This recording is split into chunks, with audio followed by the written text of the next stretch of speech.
Friday, happy Friday. How is everybody doing? So you're missing. We're missing one person, my beautiful co-host. Actually, she's sitting behind me, looking over my shoulder. So Faith will be back on Monday. But this is an exciting show. I'm really excited to bring three of my former teammates on the show. We're excited about that. We're actually going to kind of navigate. I think on Monday we talked a little bit about the COVID-19 virus and how it's impacting sports, and I thought it'd be a really good idea to get some former NFL player perspective on how this virus, how this COVID is actually impacting our world. And with the release of the NFL season, we're going to talk through that, what that's going to look like. We're going to talk through what it look like, and then we're also going to kind of deep dive into how former NFL players navigate through their former lives, mentally and then physically, and with the injuries and stuff, and how it's impacted their lives. And then we'll talk a little bit about the transition from playing professional football. So I'm so excited about this show. I hope everybody's doing really well. You can stream our show Monday, Wednesday, and Friday at 9:03 through our home station, our broadcast station, E360 TV, where we are broadcast on all multiple platforms. You got Roku, Amazon Fire, Facebook Live, and also YouTube. So it's an exciting day. We're going to kind of call this Throwback Friday, because last week we had a wonderful guest, my former NFL player, Ed Marinero. We were talking about so many different topics. Ed has a son who is 17 years old, who's going through the recruiting process. But I am so excited. I know that they're back in the locker room, putting their tape on, and I'm going to kind of bring them on.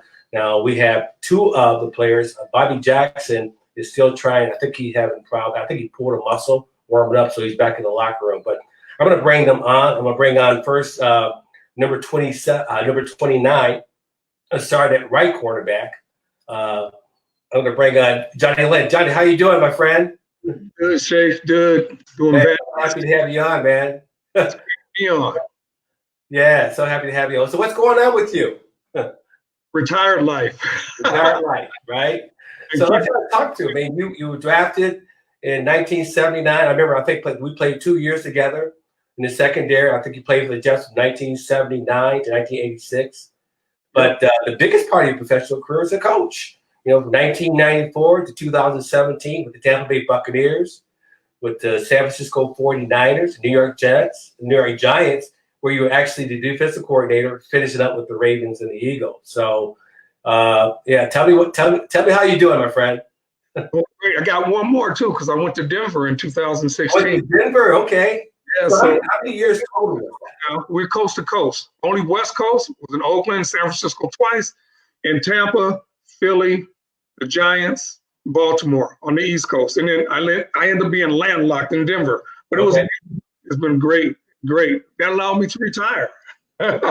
Awesome. Well, it's so good. We were all able to connect this past summer with the Legends Weekend, and because it was the first time I seen you since I left the Jets in 80-81. So it was just joy being able to reconnect with my teammates and my friends, and just a lifelong fraternity that is just so invaluable, especially during this time. During this time we got to watch and check on each other.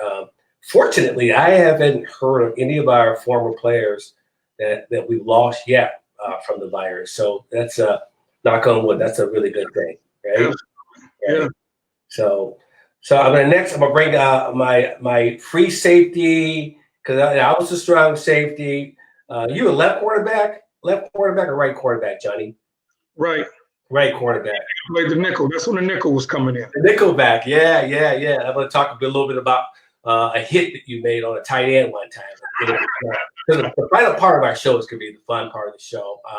We got some really interesting topics I want to talk about, but just talking about what it was like playing with each other with the New York Jets, some of our biggest highlights. But I'm going to bring on my next teammate from the New York Jets. Now, Jesse Johnson. Hey. How you doing, my friend? I'm doing well. How about yourself? I'm doing wonderful, man. So, Jesse, you were drafted. Now, we played 1 year together. I'm looking at my notes here. in 1990. But you played 4 seasons with the Jets, and you played also safety. But there's one thing that we have in common, and we both spent some time with the New Jersey Generals too. So yes, we do. yeah. So what's going on with you now? Since we saw each other in August also, and so what's going on with you, my friend? Not retired, semi-retired. Actually, doing consultant work and enjoying it. Just trying to ease on out of the workforce altogether.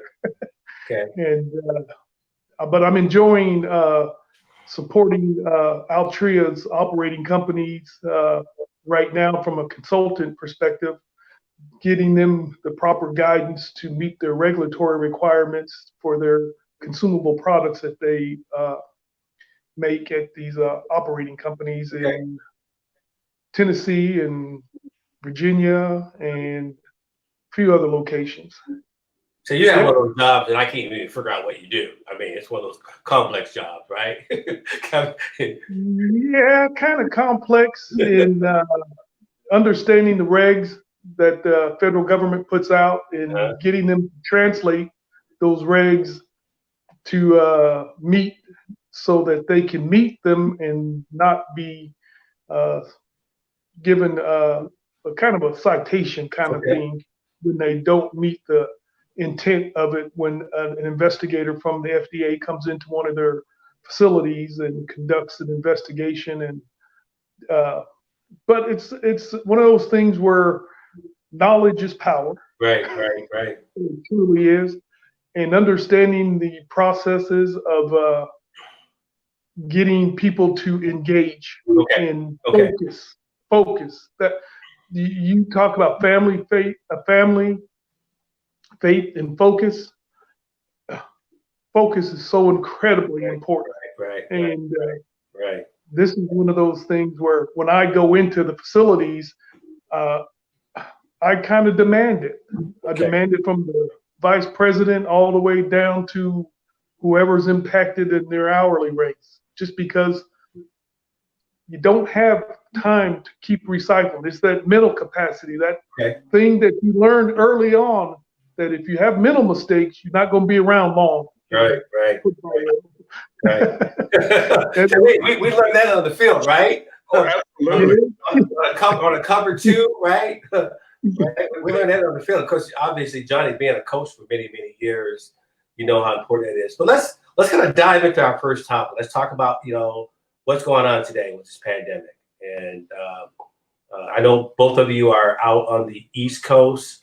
I think Johnny, you are in the Carolinas, right? North Carolina, and then Jesse, you are in. And Jesse, you're in Virginia, right? So what's going on? What's going on that your part of the country with this? I'll start out with you, Johnny. Well, down here we're still kind of in the conservative mode of things, which I like. Not many things are open, and I understand that, and I'm loving it. I mean, being in my situation, being retired, is different than somebody that was working 9 to 5 and things like that. But I think if someone goes out and they're affected somebody else, now you're dealing with somebody else's lives. If you know that person ends up dying, and it's all because you went out and you weren't supposed to and doing the things you did. I mean, if you knew that personally, you'd be upset about it. And so I have a brother that's compromised and stuff like that lives with us and things like that. So he hasn't been out of the house since I think the first week of February. He was locked down, and we're locked down because we just want to take care of him, make sure he's in great shape. Also ourselves, we're in that age level that you need to watch out.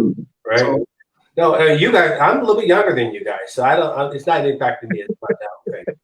Oh, okay. Well, that's good. It's not impacting me either because hey, I'm chilling at home. Doing work, doing things that that I love to do. I'm doing things, building things and stuff like that, and so I'm having a ball. Right. How about you, Jess? Yeah, we're a lot like Johnny is. They're actually going through a phase 1 opening of some of the parts of Virginia, the Richmond area, the Richmond city. The mayor asked for a 2-week delay because he didn't feel they were ready. And I'm with Johnny.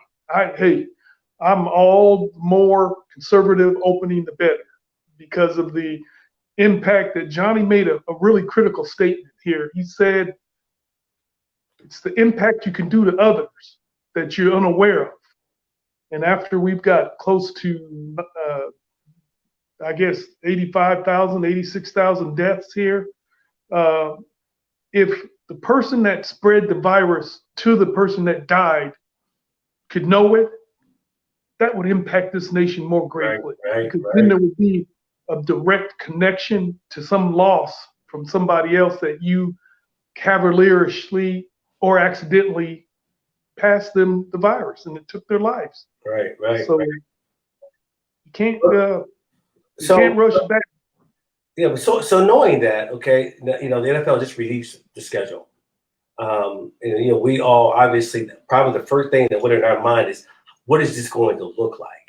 You know, how do you see this working, Johnny? How do you see this working? You think that the league is going to open up on time, and if it does, what do you think that's going to look like?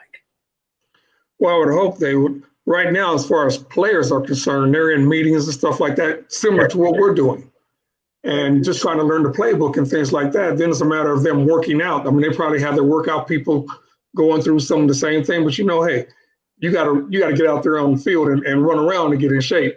It's like that. And then you have to be concerned. Once everybody comes together, I mean, that's a big issue to me. It's kind of like when you're in the locker room, something like that, and somebody has a nurse's situation. You know, they isolate and stuff like that. But now, I mean, this is something that you can just breathe on somebody and you have a situation. So I'm not sure how that's going to look, but I hope they push it off as long as possible because it's just everybody coming together. That's an issue. Yeah. It's very fluid. I mean, weekly. So, you know, Wisconsin just opened up, right? So geographically, Wisconsin just opened up. People, obviously, with the economy the way it is, and people being impatient, the weather's getting nice. You know, because I'm looking at it at a couple different levels. You know, so Devin is actually preparing to go to college at Yale, and he's getting information. We are getting, as parents, we're getting information on, you know, the possibility of when different phases when the school is going to open up and how it's going to impact the season. But right now, we're immobilized. We're immobilized across all sports, right? And I'm just curious to see how this is going to unfold. You know, it sounds like we're going to have a season, right? What's it going to look like? Is everybody going to wear masks, right? What is that going to look like? Well, I was reading. I had a thing. I was reading. There's one lady that affected a whole choir. And you know, they're saying how many people were affected in that. And then I don't think they had any deaths from that, which is outstanding. But they're sitting right next to each other. So what is the huddle like? What is the classroom like, and things like that? I mean, I think in Taiwan or something like that, they had people going to school, but they were in like little cubicles themselves. It was plastic all around. They had the teacher was in one, and you know, they were taking care of it. They check you coming in, they check you going out. And I said they were prepared. We were not prepared for this. Right. Yeah. One of the things that has to happen, and there's been a lot of conversation around it, is, you know, my first role when I went with Altria, I was supposed to be a marketing person, but I didn't want to do that. So they gave me another role. It was a senior statistical process control specialist. That's a big mouth word full of that, and essentially is a guy who gets you the right data to give you the information you need to make good decisions. Testing data is the only thing that we have today that can give us a better picture of the possibility and the potential of what's going to happen with this virus when you put those men together in locker room situations, in huddle on the field together. And unless they have a very formidable testing, very rigorous, and they can use the data to get them to analyze it appropriately, I wouldn't be, as a player, I would be, knowing what I know, I would be very apprehensive about coming in. Right. That's it. It's almost like some of the people going back to work. But let's change gears a little bit, because Bo is properly taped and he's ready to come on the field. Hey. Yeah. Let's see if he's there. He is. Where he is? I don't see his visibility. There he is. He's still trying to get on. So let's wait for him to come out of the field. That left quarterback position was always a challenging position, right? Oh yeah, right-handed quarterbacks. That's where it's at. Right. So when he comes on, I'm gonna change gears and bring him on. But you can see him up there. But this is crazy.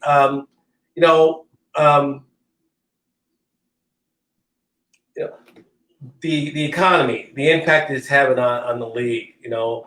How do you see owners responding to this? What is their thought process? They're like any other business person. Yeah. They want to profit, and profit is have the widest profit margin they can. And you don't know the soul of a man unless you spend time with him when he's in a critical situations. And none of us have been able to do that with a business owner, people that are in that upper 1% of the 1%. And I do know from dealing with people that were compensated extremely well in the private sector. Unfortunately, and it's just reality, they think different. And it's not bad, good, or otherwise most of the time. It's the way they think. Okay, time out. So there, we see you, Bobby. Can you hear us? He's still frozen. He laid back. He laid on the training table. You laid on the training table? Yeah. Bob Reese got him typed up, and Pepper got him taped up. Who taped the ankles too tight? Did Pepper or did Bobby Reese type the ankles too tight? Hey, I was a Pepper guy. You pick that person. Pepper did me right. He was a fixer guy. I had a lot of problems. Oh, can you hear us? Sorry. Hey, it's back in the day, people, the technology, Johnny, you probably can relate to this. The technology, watching game film with the old 16 millimeter film. So and then, do it now, right? I can tape and splice with the best of them. Or let it roll on the floor, you just let it go. Right. Well, let's kind of change gears a little bit. I think it's a wait and see thing, right? It's kind of wait and see. Yes, no doubt. It's a wait and see, and we got to figure out. I think taking care of what we need to take care of here at home. So Devin and I are here isolating, and he's getting ready to work out, and my daughter's in a safe place too. She's working virtually, so it's wait and see. Let's talk a little bit about another topic. We're all older. I don't know the impact that the game has had on you physically. I know for me, I really, really struggled. I had a car accident that really threw me back. I ended up having a shattered femur and 2 hip replacements, and I've had 5 knee surgeries. As you well know, I also played basketball, but anything with my neural, I don't know if you guys did the concussion baseline test, but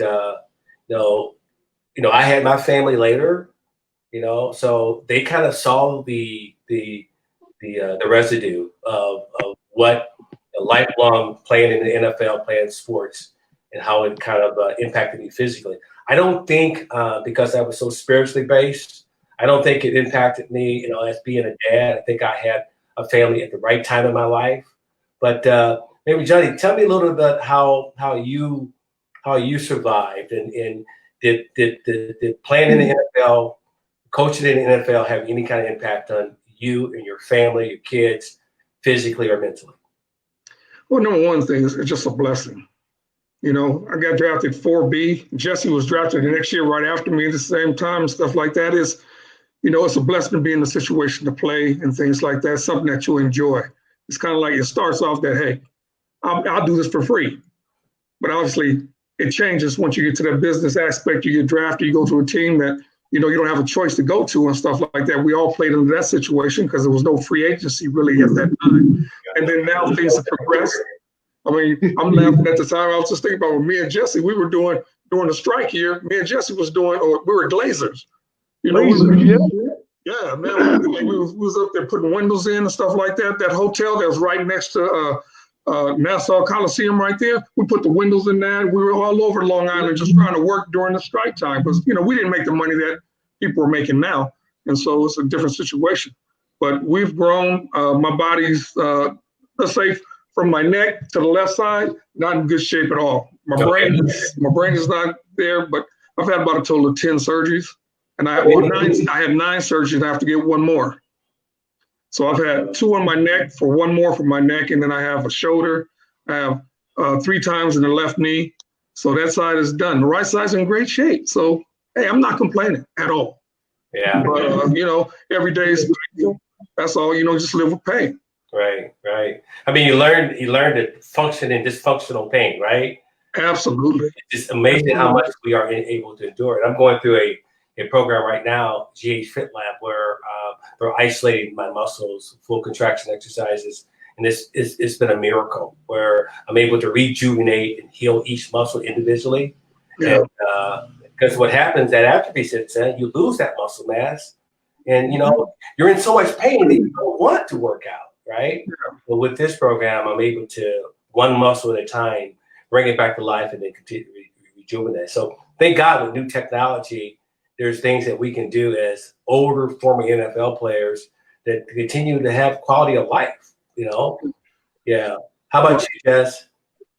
Yeah, I'm in relatively great condition, to be honest with I've got a T7 disc that was compressed from playing ball. That's the only thing that gives me problems, but it doesn't give me enough problems that I have to worry about it having surgery, having a procedure to correct it. I've got on my right side an AC and SC joints that sit forward about a quarter of an inch, and it hurts to sleep at night on it if I get it on the wrong way or try to stretch out. But I stay active. I do a lot of push-ups and work like that, not putting a lot of heavy muscle, a weight strain on it, but stuff that I can do around my house and keep me from letting that muscle atrophy sit in, like you said, Shafer. And because if it does, they're going to have to go in and do surgery. And I don't want them having to do it anytime soon or at all, actually. I just don't feel like it's necessary. And the pain is tolerable. Like Johnny said, you learn how to function with a certain amount of pain. That's the normal.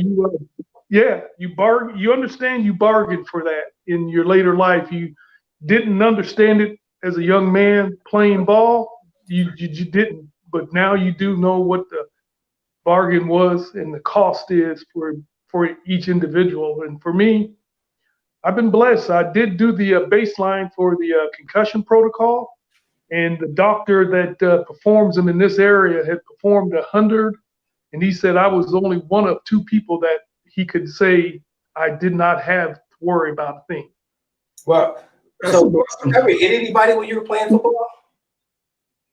Yeah. What's that?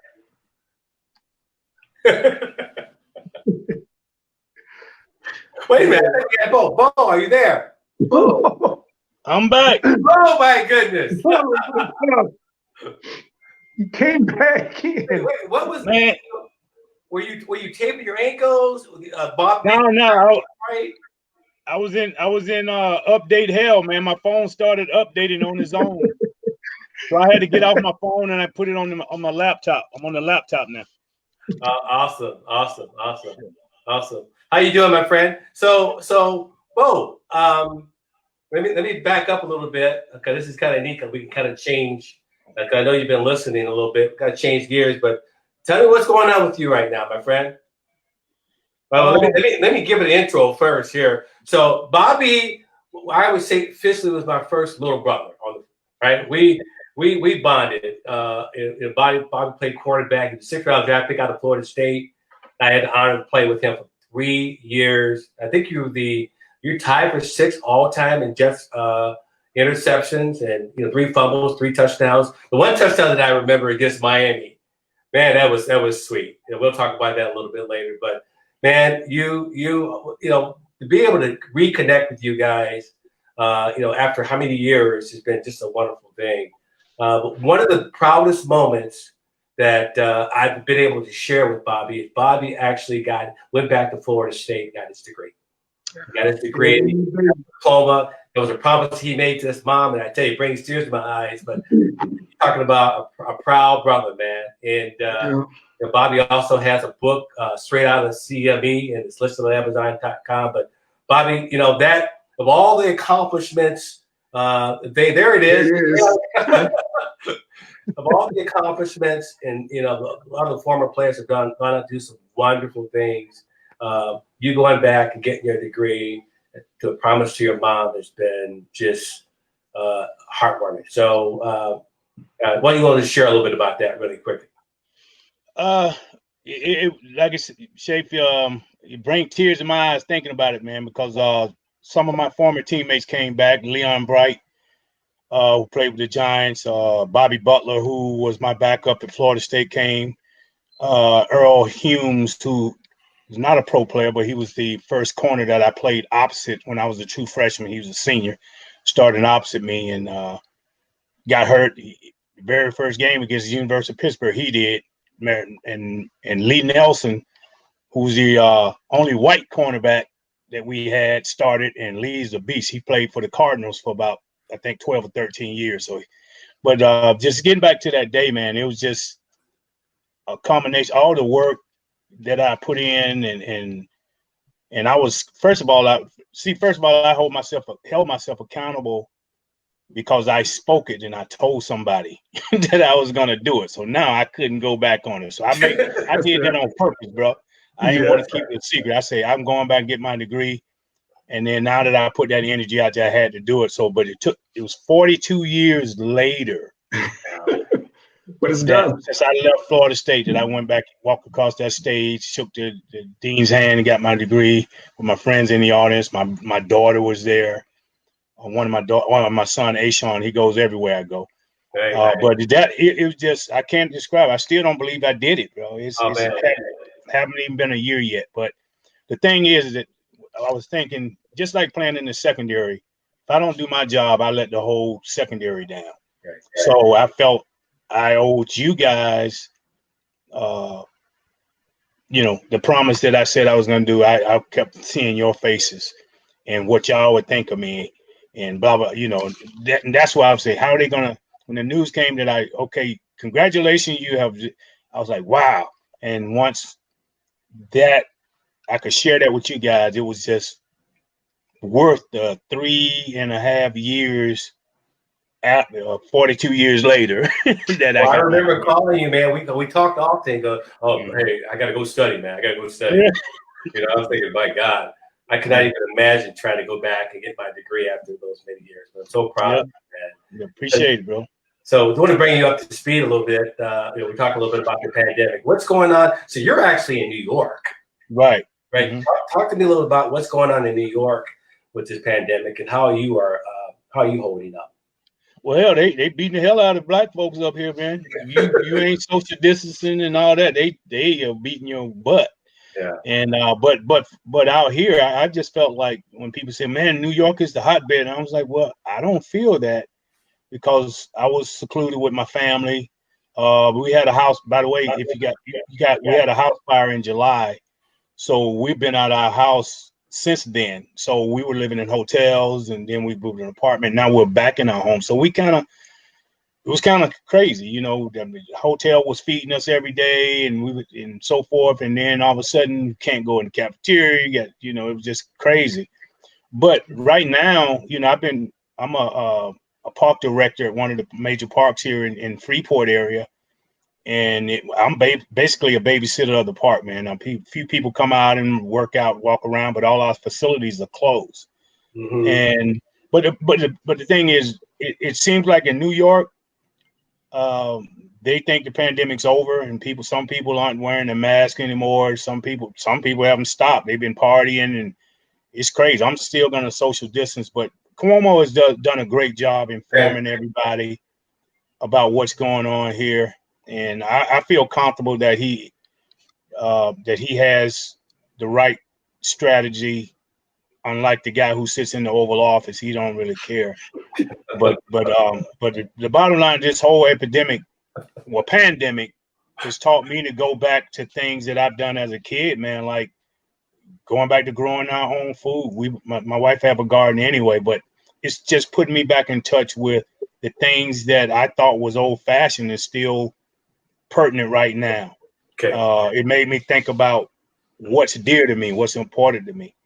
And the most important thing, obviously, is my health and well-being, so I can be able to do things for my family. So that's what this. When I started to read the Bible from the beginning to the end. I tried it before and failed. Well, I'm gonna finish it this time, and I have questions. But that's the thing. I'm just going on a new journey to reinvent myself, to be worthy of this life that I have, and because my life's not over, because we're not playing ball, guys. It's just the start of another chapter for us. Right. And I feel that we're all great parents to our kids. Shafer, you've done change the subject, tremendous job with your family, man. I mean, Faith, I followed her, and obviously Devin. Matter of fact, he's up here, so I'll be going to see him as soon as I can travel up to Yale, because it's right up the road. And I also have a guy who I mentored, who graduated from Yale this year. He's a football player from up in Canada, Toronto, Canada, but he's from Africa. He's originally from Africa, his family. So anyway, he just graduated 2020. Awesome. Well, yeah. As I'm listening to you, I get a little emotional because it takes us back to those years, where we're on the field together. We've all transitioned into the real world. We've had families. I remember going back to the Legends Weekend and bringing Devin, because what that did for him, it kind of brought my life full circle, because he got a chance to talk to each one of you individually. Yeah. And, the stories that he heard about his dad, he would hear them from other guys, right? Mm-hmm. It kind of warms my heart that we're able to kind of reconnect and be able to kind of share our journeys, because we all have different paths after playing professional football. We all have to your point, Bo, we have to redefine our lives. Mm-hmm. And, we all have families. And this, I wouldn't say the final chapter of our life. I would say this is just halftime for me, right? Mm-hmm. Right. Yeah, that works. Yeah. So, Bo, what do you think about the NFL opening up? Well, to be honest, man, the only thing I'm thinking about is they're gonna pay us our new pension money on time. That's what I'm thinking about. Be honest with you, bro. I don't really care about any of that other stuff. I want to know if our check's gonna show up in October. I think is when we supposed. Right. Are we gonna get paid? Right. And that's the first and foremost. But in terms of any other thing, I'm just really not how the format they're gonna play, playing without fans, whatever, man.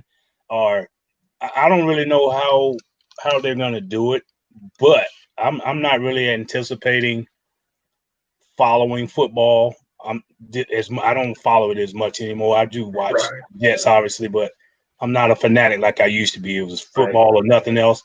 I just want to know if that extra money gonna be in my account in October. And if it is, then I'll be happy. Let's touch on that a little bit, because I really want to spend some time at the end of the show just talking about what it was like. Let's take us back to 1976 to whatever you guys. I started in 76. And, I got my obviously older statement here, but and by the way, I did talk to Burgess yesterday, and we talked about football only. So good. And he's doing well. He has 15 grandchildren, right? Yeah, wow. 15. Because he is running for the White House. So as a politician, so I love him like a brother. But at the end of the day, we all have our own path. But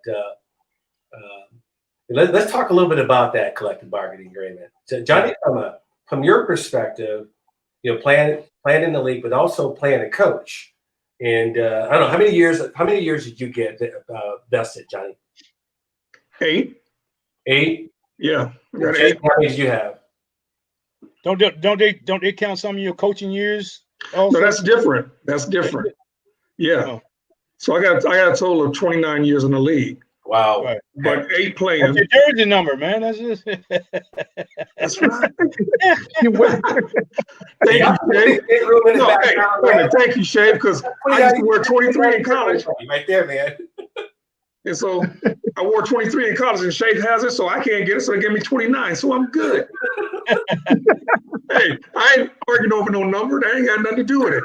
That's it. I'm just glad to be here.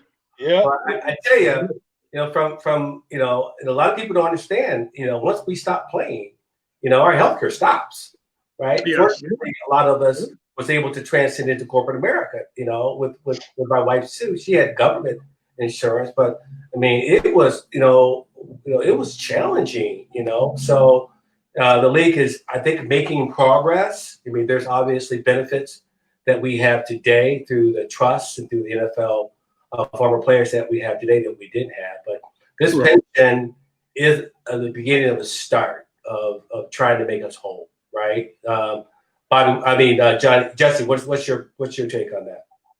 That's I have two positions on that. That one, that the healthcare should not stop when we stop playing ball. Even if you have an option to buy into it at a very, very low cost, because that transition point that ball players make from pro ball, leaving the field to going into the private sector, finding themselves, not all of them are, probably very few of them are successful right away. And success meaning being able to transition and have those same kind of benefits, the health package that we had with the NFL, knowing that you're going to be okay with some of the critical things in life. As far as the pension is concerned, I blame it I don't want anybody to take this the wrong way. Our player leadership years ago didn't have the foresight that we currently have. I think some of us probably had it back then as well, to bite the bullet and get the kind of packages that you see in other pro sports, baseball, basketball, so that veterans would be taken care of, because we still have too many vets who, hey, nobody comes out of college prepared for a life in the NFL. You come out of college, most of us are kids that come from low-income families at best. You're thrown into the 48% tax bracket. You didn't have any preparation in college about the business aspect of it. So we were at a point where there were more of us that were initially going to transition hard and difficult than the kids today.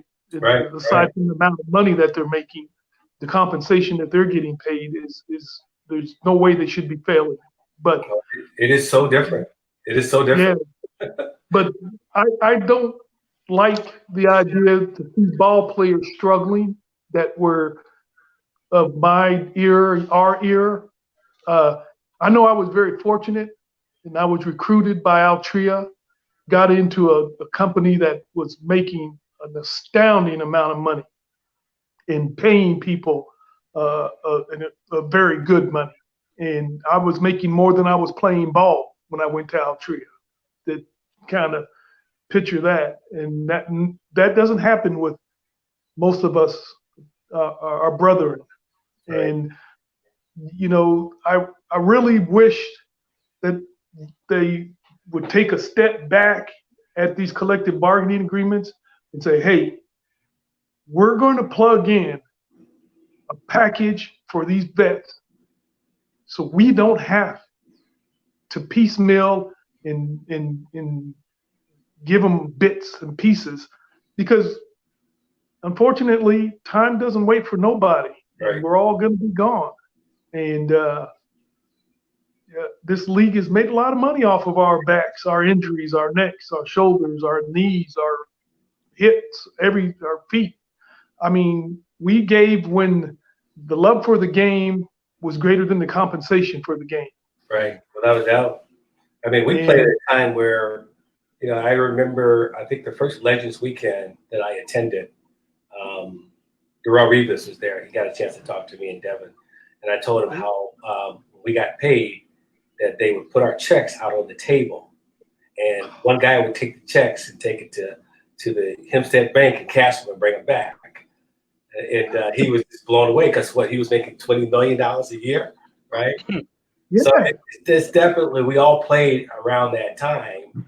When you finally got it to six figures, that was a big deal. That was a big deal, right? Yeah. And I remember. I remember when Daryl Ray and I came in, right after Johnny did. We were the highest paid DBs on that squad.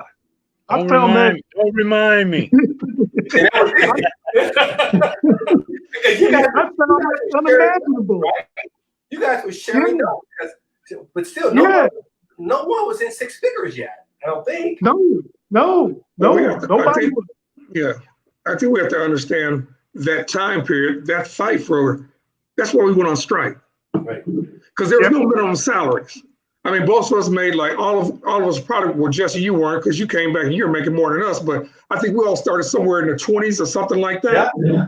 And but it was a different thing because I worked in the off season. I didn't make enough to go through the year and things like that. So it was different. That was the fight that we had. Now I think just with the health things for the players have another 5 years of insurance for their selves and family after they finish playing. If they're invested in stuff like that, they got 5 more years. Okay, they got some other things that they built off of what we had. But the main thing was, number one thing, we didn't have free agency. We didn't get that until after Freeman had the lawsuit to win the free agency. And that's after we were out of the league.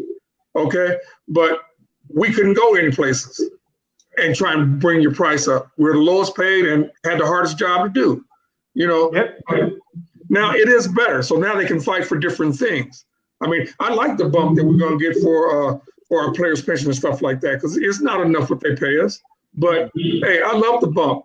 And I want, there's other guys that need to be grabbed too. The guys are pre-79 and stuff like that. That was a big issue when we came on the strike. Is those guys. We had to help those guys and just bring them up to, a level that is substantial. Right.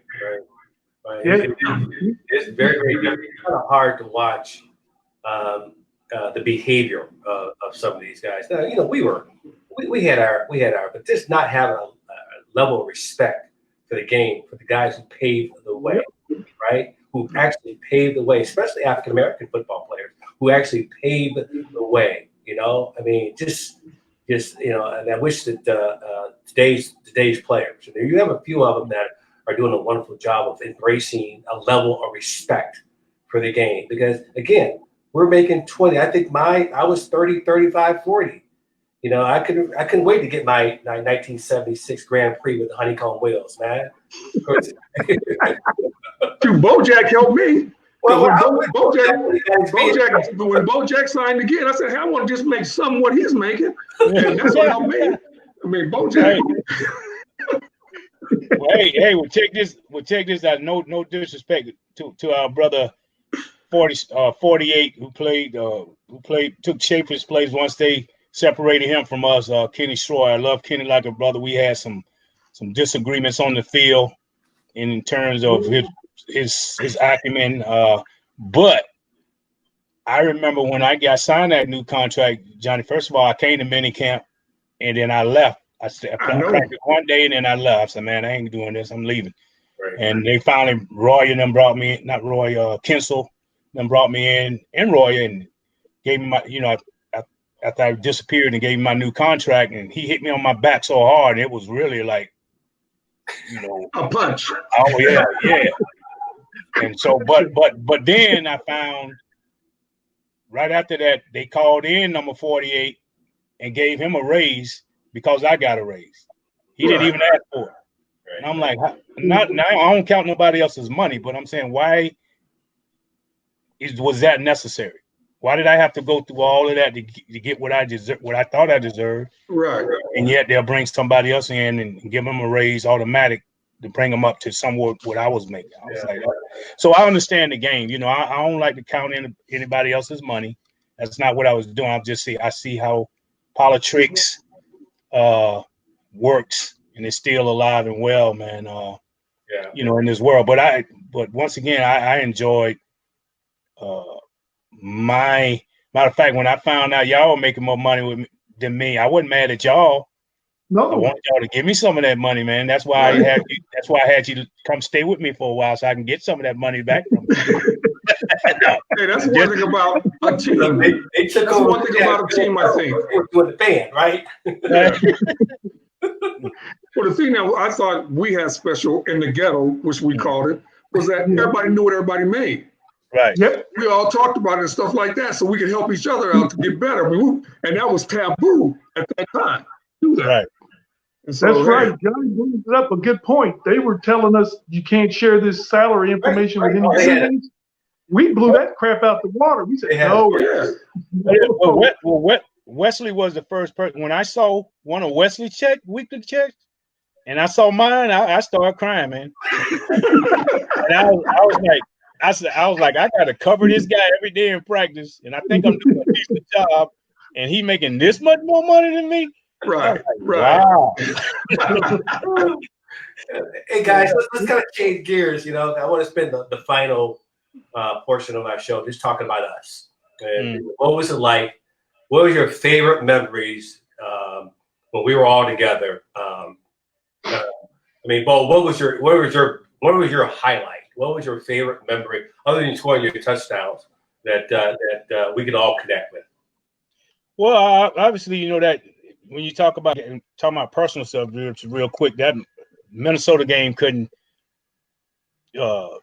That's the highlight of my career in terms of what I did in that game because of what happened the game before, when I missed the interception that would have made us #1 in the East. We would have been champions, and so I practiced all week with that mindset. I had to make it up. But going back to it, it's a lot of memories, man. But the one I remember the most was on a Monday night when we played the Vikings at home. I think it was the first Jets Monday night game in a while, or maybe whatever. And you scored the winning touchdown, interception for a touchdown, and I met you in the end zone. It was like, wow, man. First of all, I was like, man, we on prime time. Everybody see it. I know they watching it. But I'm so happy for you. The way you picked that bad boy up. I don't know who it was intended for. Marv Rashad and Chuck Foreman. Yeah. And you picked that bad boy off and went in, man. I was just happy as like I scored, man. Johnny Lynn intercepting the pass. Wait a minute. Let me think back on my memory. No, that wasn't Johnny. It was Jerry intercept the pass down in San Francisco to win the game for us off of what's called. And then I remember Johnny had scored a touchdown off an interception, and he slammed the ball, and I ran it down and got it. Absolutely, for sure. Yeah, you know what I mean. And just I tell you, just to sum it up, the camaraderie. Playing with you guys, Jesse. I mean, Jesse was a freak, man. Jesse used to beat me up like Tommy Hearns, man. Me and him used to box in the room, and he would throw that long reach. He used to tell me, "Take this with you, throw that long jab." but yeah, man. Just overall, just the bond. I thought we were the tightest group on the team. We did everything together. I enjoyed everything. Maurice Tyler was like my first mentor. Then he left, and then obviously Shafer and Burgess took over, and I followed these guys until they sent Burgess to L.A. and then where did you go, Shafer? Cincinnati. So now, guess what? I'm the elder statesman in the secondary now. So it just changed. But I just enjoyed the eternal friendship that I had with you guys is worth any of the touchdowns or hits or fumbles or anything that I've occurred in my life, man. Just staying in touch with you. You hit somebody so hard, and it was a running back. You remember that running back you hit? That was I think it was a Colts game, bro. Yeah. No. Talking about Bo Matthews. Oh, Matthews. Oh, my Yeah, I God. knocked him out in preseason. Man, you hit that boy so hard, man. I went over. His eyes were up in the back of his forehead. Right? Oh my God, that was one of the hardest hit. How about Johnny? How about you? Because Johnny, I remember you doubled back on the tight end one time. I think you were tight end coming across the middle, and you came in and knocked him out. And so, tell me some about your favorite moments, other than. I think just the fellowship that we had when, in the ghetto, we would always bring our food in and stuff like that. And then Cubby would try and come in and get it. And we'd all stick up and fight and stuff like that. We his big behind out. But those are the good things that we cherish and stuff like that. On the football field, Shake the hit you're talking about, that was, I think it was against the Colts. And it was a tight end coming across. And I kind of doubled back. Yeah, he was a Trojan. So I had UCLA Trojan, I get it. Yeah, so it went long. We know each other. It went long. So that's how that was. The best times is like when we did something, we all celebrated it together with a little high five, French fry. Yeah.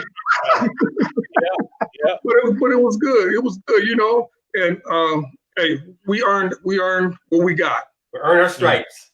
Absolutely. Yeah. How about you, Jess? Yeah, I tend to agree with Johnny that the most memorable thing is the camaraderie that the defensive backs had. We really stuck together in ways that people don't even talk about today. They can't even do it today. I mean, we just celebrated anything anybody did back there, or anytime somebody got in a situation where somebody was trying to push them around a little bit.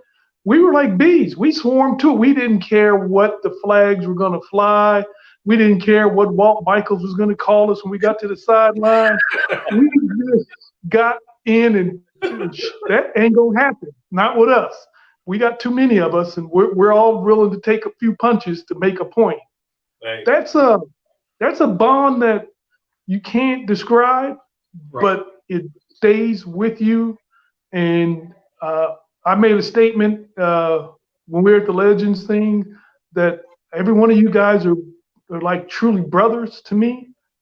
That's what and it stays with me. Every time I think about one of you guys, I'll think about something we did, just get a smile, warms my soul. One of the other things as far as playing was I had 2 solo tackles on Earl Campbell. And the first one, I didn't want to. That first time he was coming around that corner, I said, damn, but you got to do your job. You got to do it.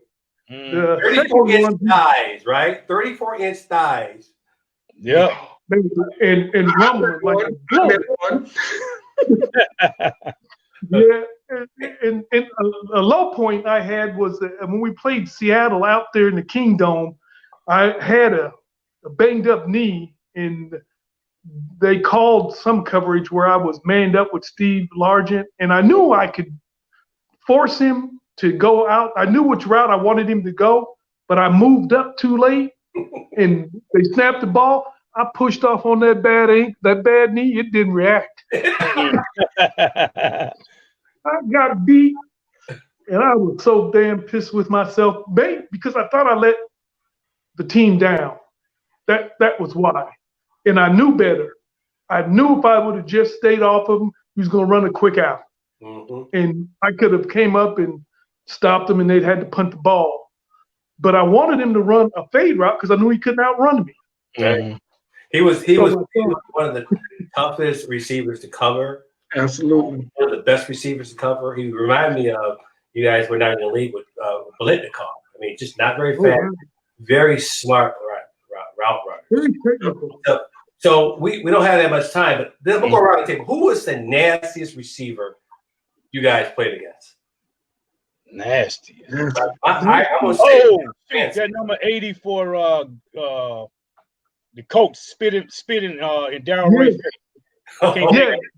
Ray Butler. Yeah, that's Ray it. Butler. That's the one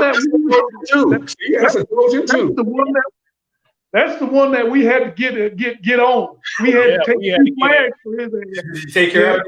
Oh yeah. Oh yeah. Oh yeah. Oh yeah. Oh yeah. He was nasty. Yeah. Oh my God. Yeah. You remember James Lofton with the Packers? Yeah. Oh, absolutely. Yeah, we handled I James. remember you busting his lip Yeah. when he tried to crack back on you, and that was it for him. I think he caught 2 passes that day. That was it. Short ones. Yeah. Yeah, you sicked me on him. He's doing that back, right? Yeah. I said, yeah. You played like you ain't see him to the last minute. Bam. I loved it. I loved it. I ain't have no problem with him the rest of the day. Oh my God. Hey guys, I love you guys. You know, I'm so happy that we were able to connect. And you know, if you ever want to come on the show, you have a cause, anything that you want to promote or talk about. I mean, I have this show 3 days a week. We are live on E360 TV. Of course, we live stream on Amazon Fire, Facebook, Facebook Live, Roku, and but Bo, if you want to come on the show and actually talk about your book, I would love to have you on it. But I really appreciate you guys coming on and sharing, giving us some insight on your world, our world, and I just want to bless you. And you guys have a great weekend, and I'll talk to you really soon. Okay. All right, bro. Looking forward to seeing you up. Looking forward to seeing you up this way. Okay. What a fun show. Thank you so much. We'll be back on Monday with a live version of my co-host, our beautiful co-host, Faith. Again, we are, we're F3, so she normally does this. And we use our faith as a vehicle to heal, sustain others on their path and strengthen the family. We're Facebook Live. Love you. Have a great weekend, and we'll see you on Monday.